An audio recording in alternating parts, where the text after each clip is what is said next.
Minister, thank you so much for joining us. Thank you for your time. You've been in Brussels for a little while. 2 days. 2 days. As we just heard from the High Representative, yesterday you inaugurated the EU-India strategic dialogue with That's her. correct. I wanted to start by asking you, how does India kind of rank the relations with the EU on a global scale? What framework would you put around it? Well, I would give it pretty high priority, but I would also accept that in many ways we've been more focused on some individual European states. Interesting. And it's really been maybe this decade that we've had a more comprehensive engagement with Europe, with Brussels, with, let us say, the Nordic countries, with the Mediterranean countries. So it's been this decade, the interest in Europe, the intensity of ties has grown.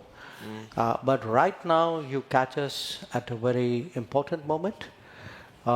We had the College of Commissioners, of course, very soon after they came into office, visit India collectively. We know that's a very unusual and very positive step.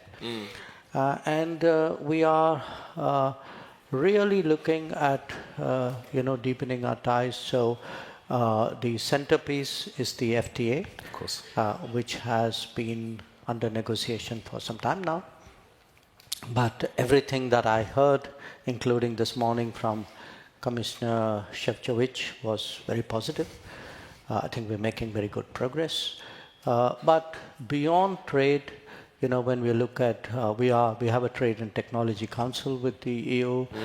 We discussed the objective of a defense and security partnership.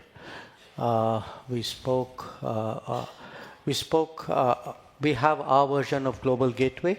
Right. So how do we get Global Gateway and the Indian Development Assistance Program to match up? We discussed mobility and talent flows, education. So I would say really it's a relationship which is which is growing, and given the state of the world, certainly from the Indian perspective, I think its importance is growing, and that's the message I'm hearing from my European counterparts as well. I'm very keen to ask you about the state of the world, but just Could I take quick, of course, it's yours. Sure. Yeah. Just as a quick follow-up, I mean, your government and the college are on the clock. Prime Minister Modi and Commission President von der Leyen set a target of the trade deal by the end of the year. You're still on track to hit that? Shevchovich is a pretty busy man at the moment. So are we all. For reasons not always within our control. Sure. But sure. I think between end February, when the College of Commissioners was there, we are now in June. There's been a lot has been done, and everything that I heard on this trip gives me the confidence that it's within sight. Yes. That by the end of the year, it is feasible to do this. Good news indeed. So, as you said, the world is in pretty fractured state. Okay. Whether or not you want to blame it on the new US president or not, it's a fact that things are changing. India has long had a very powerful non-aligned status. I mean, do you feel that is now coming into its own? I was in Europe about 2 weeks ago, a different part of Europe, and a prominent European leader actually sharing with me their thinking. Yeah. Brought up this point. His point was that, India has, because of its political traditions and history and experience, we are conditioned to deal with situations and challenges, think it through for ourselves, and essentially make decisions based on what capabilities we have and what we are able to leverage from the world. And that's because, we have never been an alliance partner. By the nature of our foreign policy structure, our strategic choices, we sort of have that mindset and approach. Now, obviously, Europe has a very different history. And so some of the predicaments that Europe faces today are experiences perhaps which for us are normal. I mean, that's the way we have grown up and built our foreign policy. I would say in this world that we now are, where there is both in terms of looking, countries are much more narrowly focused on their interest. Not just narrowly focused, also have a much shorter timeline. It's a much more immediate interest that is driving decisions and calculations. And I would say, shall we say, the interests of others and of the larger environment is less of a factor. Interesting. This kind of world which today there is, now I'm not saying everybody has that habit, but confronted with those prospects, we have the ability to deal with it. At the same time, we ourselves have, beliefs, values, solidarity. We do things for other countries. We do things for the world. We think it's a good thing to do all those things. Yeah. And we are equally comfortable dealing with other countries who have that bent of mind. So in that sense, I would say a more differentiated world. Give me the situation when I look at the partner or the, what I'm confronted with, I will come up with that aspect of my sort of capability. So those who are more direct and transactional, be more direct and transactional with them. Those who have a longer view and a broader philosophical outlook of a better world, let that side of you flow as well. India's obviously got good relations with both the US and the EU. And we're just talking about how they're going to get even better. Does it then worry you, this divergence between the transatlantic partners at the moment? There's friction, there's disagreement, there could be a really big trade war if something doesn't happen in the next 4 weeks. Is that a risk or an opportunity for India? I think it's a reality. Look, Sorry, you think a transatlantic divergence is a reality? No, I think there are realities. Right. Sometimes, if, as I said, if you've grown up in an alliance culture, even a public difference looks much bigger if you're not used to differences and you're not used to it being aired very, very visibly and articulately. I'm not sure I would worry whether this would happen or that would happen. You take it as you get it, and you make the best of it. I mean, that's really what my business is all about. So we do see today that Europe has a distinct position on many issues. Those are not necessarily the positions shared today in the United States. So that's a reality. Now, as a country which is, we are objective about it. We value our relations with US as we do with the EU. We will deal with each one on terms which are best for both of us. Could you think of specific areas, though, where that divergence would pose a problem for India in a real practical sense? Not off the top of my head, because many of the arguments between Europe and US pertain to their own relationship. So if there is a debate about, let us say, defense budgets, Sure. Why would I wade into that? Sure. But you're saying if there is an area where it would then affect their foreign policy perhaps, or affect the way they see your part of the world, then that could be something where you'd have to respond. Sure. Trump has a much more, let's say, nuanced view of the war in Ukraine than his predecessor did. Okay, I'll take your word for it. Well, nuanced is the way that people have described India's position towards Russia in the last. That one is okay. So do you now feel vindicated that you were always right all along on Russia? No, look, let me walk back a bit. We have felt from the start that even if two countries, two neighbors have differences, even very deep differences, it cannot be settled by recourse to war. Okay. If war has started, you're not going to get, given the situation, you're not going to get a solution out of the battlefield. If you're not going to get a solution out of the battlefield, then the answer is to negotiate. If you are going to negotiate, it makes sense to negotiate directly rather than through very convoluted signaling. Sure. So that's been our position.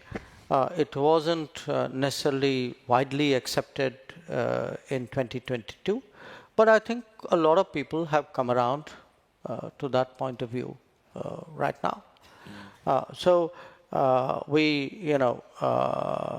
To the extent the United States today, under President Trump, also is an advocate of the fact that there has to be a negotiated solution. I think there is a sort of a common ground there. But beyond that, I think they would have their view. We are less involved. They are deeply involved in it. Sure. We are not. But as a accomplished diplomat, as a man whose bread and butter is negotiation, when you look at what's happening in that negotiation between Russia and Ukraine right now, do you think we're closer to peace than we were before? That's hard to say. That's hard to say because, like any negotiation, you can argue that negotiation is better than no negotiation. But a negotiation does not by itself predicate that you will reach an early conclusion. Another country that is looking to exploit is a loaded word. Another country is looking to find opportunities in the current geopolitical dislocation is China. How does India sort of make sure that it's taking advantage but also keeping an eye on China? How much does China's actions play into yours? Look, China, it's an obvious fact, but still I have to say it. China is an immediate neighbor. Yeah. Okay. It's a neighbor with whom also we have an unsettled boundary. So that's a big factor in our relations. We have a situation where China and India, who stand out because they're the only two countries with over 1 billion people, but also because they are two civilizational states in a way. They have, you see a kind of a parallel rise. The Chinese started their modernization ahead of us because I think we had at that time governments perhaps who didn't do what they should have done in those early years. But be that as it may, you have a rise of China, you have a rise of India. Sure. Now each one is creating a certain new equilibrium between them and the world, the rising power in the world. And then a much more complex equilibrium between the two rising powers, who also happen to be neighbors and who sometimes have common neighbors as well. Yeah. So it is an incredibly complicated matrix. And there are different dimensions to it. There's the boundary dimension to it. There's the balances, if you would. There are economic issues, trade issues. There are, concerns. We are, in a way, different economic, social values, political models as well. Very much, yes. Yeah. So I think when you look at this relationship, it's far more, textured and complicated than it would appear at first sight, where people really think that, oh, you have this country and that country, and one will balance the other, one will sort of set off the other. Do you think, and what you've heard in the last 2 days here, do you think the Europeans are realistic enough about China, or still a bit naive in certain areas? Well, look, I would honestly would have said no, but I would caveat that answer. I think when I've been coming to Europe, I've come to Europe many years ago, sure, but pretty much continuously now for about 15 years. Okay, Europe 15 years ago, even 10 years ago, was in a very different place. So I would point to a certain evolution in Europe's position and stance. But I would also make the point it's a very differentiated picture. Not all of Europe is obviously moving on the same speed and on the same wavelength. So there are some which have a different view, some who are more hard-headed. I would make that distinction. Vis-a-vis China now? Yes, yes. Yeah. It sounds like sort of where we were with Russia 15 years ago as well. Europe. Okay, you said it. I don't disagree. Okay. Yeah. Very good. You've also agreed to take a couple of questions from the audience. We'll take two at the same time. There are floating mics if someone could put their hand up. The quicker you can ask the question, we have a lady here in the second row. If you'd like to just tell the question, I can make sure Dee can hear it. Can anybody hear? Yeah, I can hear you, so that's fine. More important, I can hear you. Yeah, exactly. His Excellency, my name is Barçın Mançak from Turkey. I would like to thank you for a quote dating back in 2022 when you said that Europe should grow out of the mentality that Europe's problems are the world's problem, that the world's problem is not Europe's problem. I don't know how many times I have used this quotation giving respect to the human rights, but the question is, do you see signs that Europe is growing out of that mentality? Because it's really difficult to get out of this mentality. Thank you so much. I'm just going to ask just one. So, other. What should be their limitations and assets? Okay. You have no idea how many times that quotation has been thrown back at me. But I do want to say this. We are now in 2025. And I think there's been a big change where Europe is concerned in these 3 years. In a way, it answers the last question. And here's my point, which is, look, a large part of being on your own, or being part of a multipolar architecture. Yeah. One is to sort of realize your own capabilities and limitations and compulsions and relationships. So you're more self-reliant in a way. But the other part of it is also to try to put yourself in the shoes of the other party.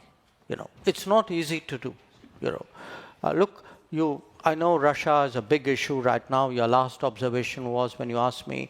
So is that true of Russia as well? My honest answer to you is, I don't think I don't think many Europeans had a good sense of how the Russians felt about the relationship or about the direction of events. So when people, say, oh, we didn't see that coming, you normally don't see that coming. I'm not justifying anything, sure. Okay? I'm just saying that in international relations, if you have to be a good practitioner, if you have to do well even for your own country or for your own group of countries, it's smart to try to understand the thinking processes, the interests, the anxieties, the behavioral traits of other parties. And I certainly didn't see that, I would say, in respect Russia also. So, in fact, often, the narrative you hear from Russia is so starkly different about, let us say, the evolution of Europe after 1992. Europe has one version, or much of Europe has one version. Russia has a very different version. The point, the quotation which was recalled was more like, okay, look, worry about the rest of us as well. I mean, we folks in Asia and Africa and Latin America, we're also taking a hit at that time, 2022, on energy, on food prices, on fertilizers. So spare some thought to us, and when you make your decisions, factor that in. That was the intent then. But the larger point I would make is, in a multipolar world, one is, of course, in a way, you're more selfish, but you also have to be more realistic and some ways smarter in trying to, it's more of a chess game. You've got to see many more moves ahead, which means you've got to be able to have the ability to read the minds of the other players as well. Mr. Minister, thank you so much for your time. Thank you. Thank you. That was really good. Thank you.